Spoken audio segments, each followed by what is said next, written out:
धाराशिव तालुक्यामध्ये आणि प्रामुख्याने धाराशिव शहरामध्ये बरीचशी मदतमाश जमीन जी वर्ग 2 आहे तिचं वर्ग 1 रूपांतर करण्यासाठी विविध प्रस्ताव आमच्याकडे येत असतात।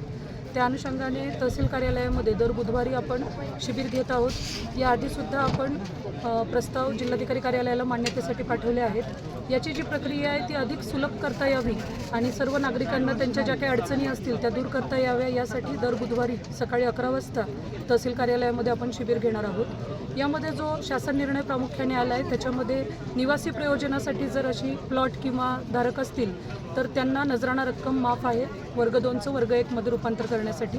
याचे अंतिम अधिकार माननीय अप्पर जिल्हाधिकारी मॅडम यांना आहेत आणि जे प्रस्ताव तहसील कार्यालयातून जातात ते सामान्य प्रशासन उपजिल्हाधिकारी यांच्याकडे जातात आणि त्याच्यानंतर अंतिम अधिकार रूपांतरणाचे माननीय अप्पर जिल्हाधिकारी यांना आहेत। या समाधान शिबिराच्या अनुषंगाने मला हे आश्वस्त करायचं आहे सगळ्या नागरिकांना की मदतमाश जमिनीचं वर्ग 2 ते वर्ग 1 करण्यामध्ये कुठल्याही प्रकारची अडचण आपल्याला असेल तुम्ही डायरेक्टली मला भेटू शकता।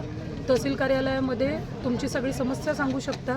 तुम्हाला कुठले कागदपत्र ही सूची माझ्या हातात जी आहे ही सूची आपल्याला जिल्हाधिकारी कार्यालयाने दिलेली आहे। यानुसार सगळे कागदपत्र आपण तपासून घेत आहोत आणि यासोबतच एक शपथपत्र वेगळ्याने आता लागणार आहे कारण की नवीन जो शासन निर्णय आहे त्याच्यामध्ये निवासी प्रयोजनासाठी नजराणा माफ आहे। त्यामुळे आमचे जे मंडळ अधिकारी आहेत ते स्थानिक पंचनामा करून आपण तो प्लॉट निवासीसाठी वापरणार आहात की कमर्शियलसाठी वापरणार आहात याचा आपल्याला एक शपथपत्र स्वयंघोषणापत्रासाठी सारखं द्यायचं आहे।